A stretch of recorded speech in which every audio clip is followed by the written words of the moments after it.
Hey guys, John here. Today we are checking out the best Marshall JCM 800 plugin ever made, probably. Of course, I'm talking about the newly updated Mercuriall Spark for Ampbox. And we're going to start right away with the demo track and then take a closer look. Take a listen.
Alright, that sounded really nice.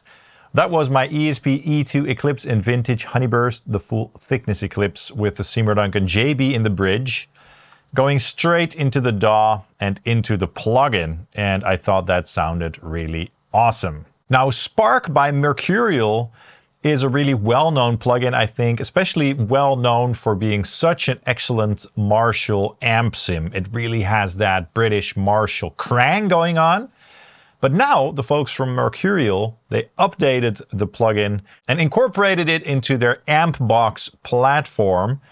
They made some updates, they added some cool stuff, and it's even better now. So we're gonna take a closer look and see what's new and see how it sounds, okay? Wonderful, so I'm in the DAW session now. This is the session for the intro demo track. And I have Ampbox by Mercuriall loaded up on the guitar track. This is the sound that I used for that intro song. Let's take a quick listen.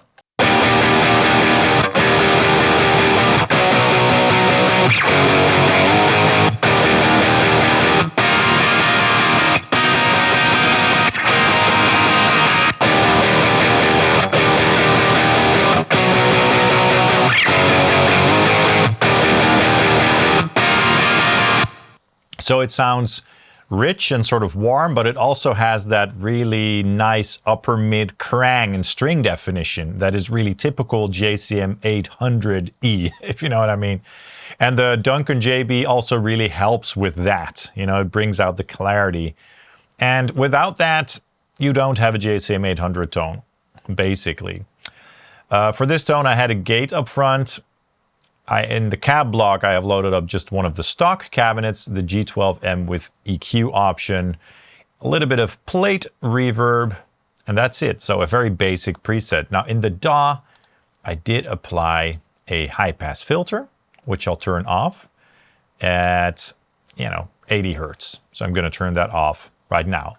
Now, in case you're not aware, of the Ampbox platform, it's basically a platform where you can add amps, so you can buy separate amps. So let's check the amps that I have.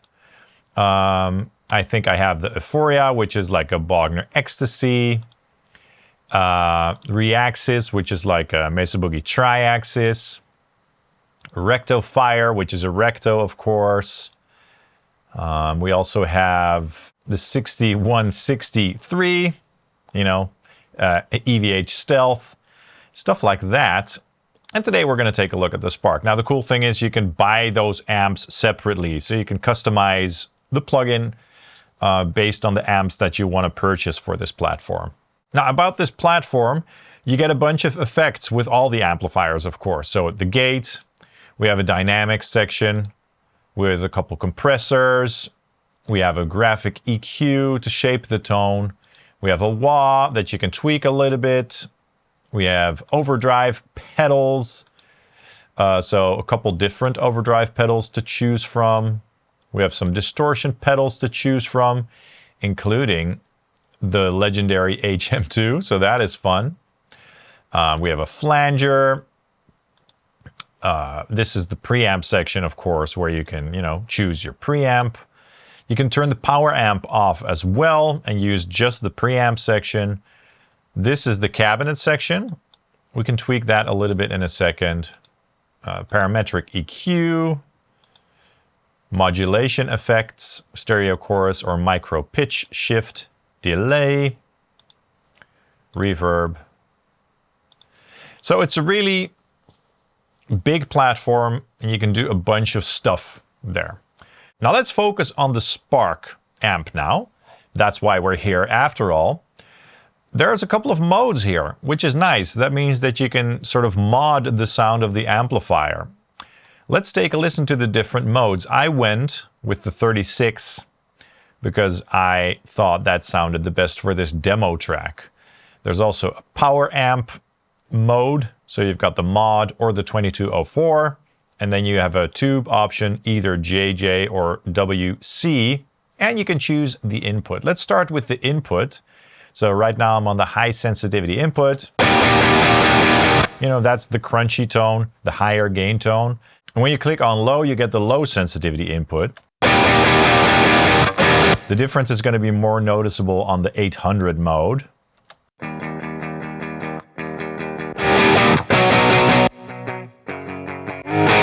So that's basically, just as with the real JCM 800, your input. Low is good for clean tones, basically. So this is the modded mode that I used, obviously. And it sounds nice and thick. Let's try the 34 mode.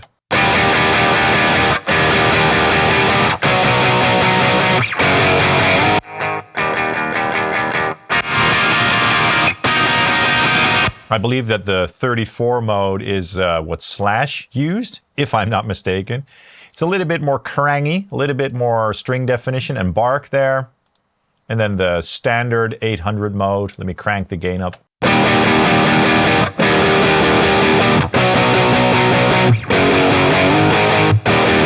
So that's what I would use for a bit more of a vintage tone. Let's go back to the 36. Let me lower the gain a touch. And then let's try the power amp type.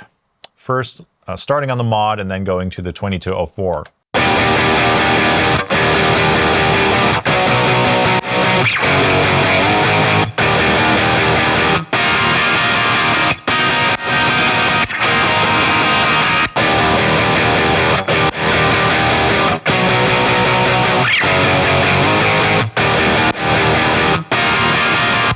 The 2204 mode sounds a little bit more stiff, and I like the warmth of the mod, okay?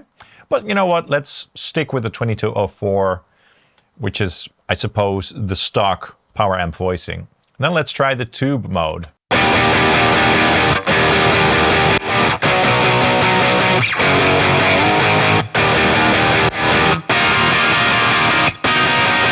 The JJ seems to have a little bit more juice. So that's what I'm going to stick with for now. But it's cool that you have those little tweaks so that you can, voice the amp to suit your own style. For vintage playing, I would go with the 800. For a bit more bark and clarity, I would go with the 34. And then for a little bit more of a modern sound, I would go with the 36. Let's see how much gain we have on tap.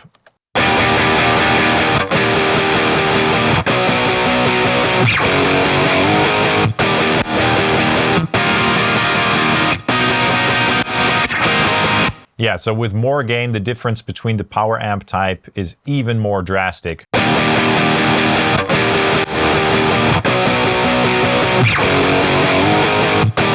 The mod is a bit more compressed.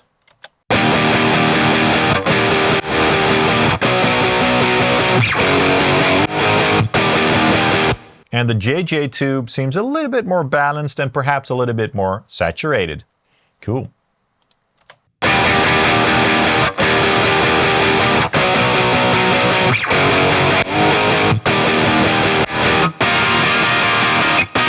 Yeah, so the 34 mode definitely has a little bit less saturation and gain going on than the 36 mode. And then finally the 800 mode.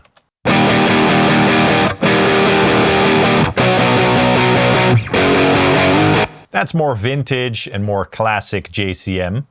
Let's go to a section that is a bit more classic in terms of the playing. And then let's try the amps. Once again, let's put the gain to around 3 o'clock-ish and compare the modes once again.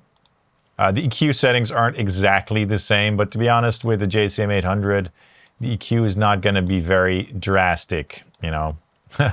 I mean, not on the real amps, not in the plugin. I can demonstrate that. So, for example, let's try the mid control.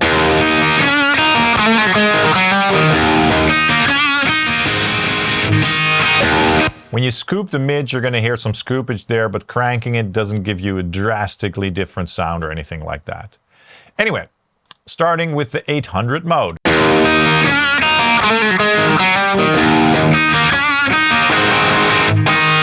Nice. 34 mode.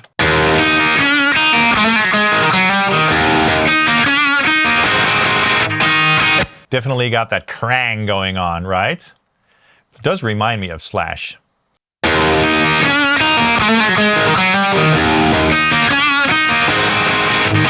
Yeah, the thickness and the richness and the denseness of that 36 mode definitely is my preferred sound right here. That is cool. Now, what you can do, of course, say if you want a more classic 800 sound, but you want a little bit more juice, you could crank the input to add some gain, or add an overdrive pedal. So let's add an overdrive, and let's go with the classic 808, and let's see what that does.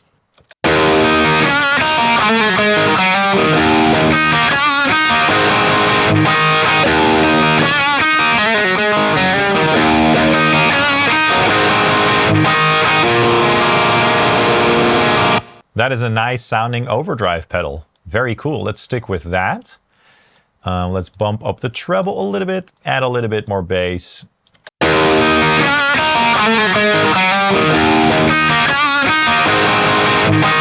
And with it off.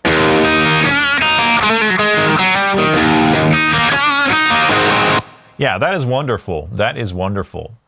Let's try the flanger just for fun, because we're here.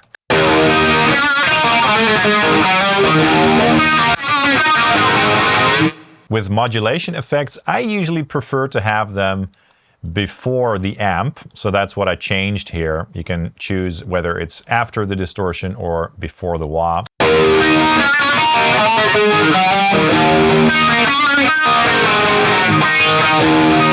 That sounds really awesome. In fact, let's try the wah just for fun.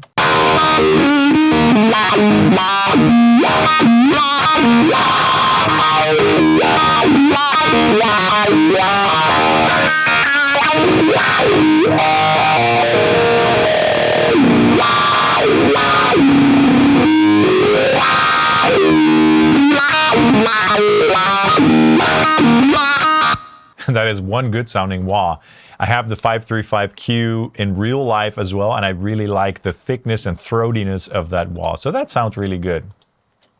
One more thing that I want to do is go to the cabinet section over here and try some of the different cabinets that are included. Now, of course, you can also load your own IRs, which is a must for any AmpSim plugin, I think.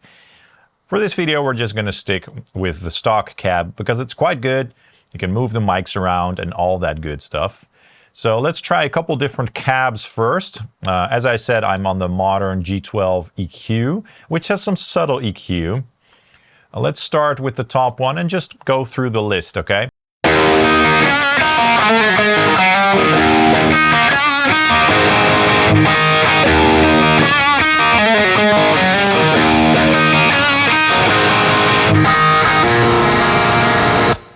Yeah, so for my taste, from the non-EQ'd cabs, I think the greenback sounds the most balanced for this particular amp.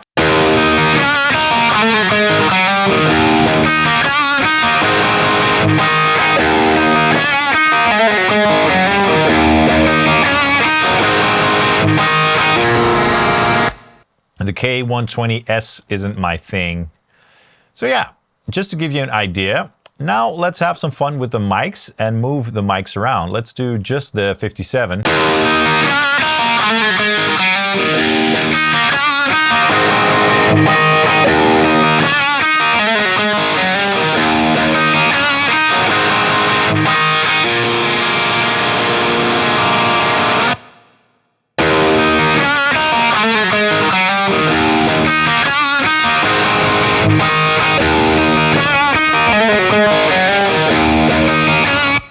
I must say that that sounds really realistic, right? That's really wonderful.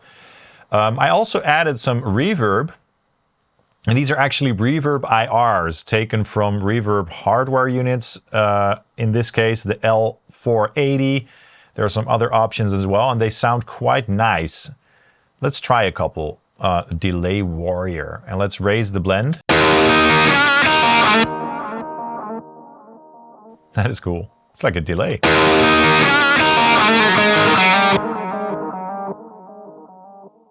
Hall 300.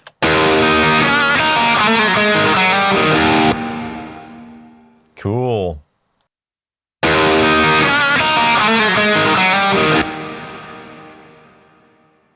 That is nice. Large room.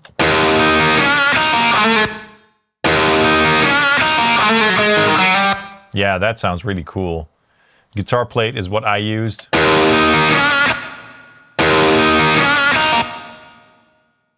So that is nice. Some high quality reverbs there, and you can also load your own. So that is wonderful. And yeah, you can do a bunch more stuff. So it's a really fun platform. And I think that they did a great job for the new updated Spark for Ampbox. And I recommend checking it out. Now, if you already own Spark, I believe that you'll get this update for free. So that is also really wonderful. I really enjoyed making this video. I hope you enjoyed watching it. Thanks so much to the folks at Mercuriall for sponsoring this video. I really appreciate it. And you guys, let me know in the comments down below what you thought of the tones here. I'm impressed. I think it sounds really awesome. And it's probably the best JCM 800 sim out there because of how it sounds, because of how flexible it is, and also because of the additional mods that you can use to shape the tone and to customize or mod the amp to your taste. So that is wonderful. Now, if you want to support this channel, please hit the like and subscribe buttons, as that really helps the channel out. You can also check out my website where I sell a bunch of digital products. You can get something in my affiliate links as well for Thomann and Sweetwater. And yeah, let me know your thoughts, and I hope to see you soon in the next video. Cheers, guys.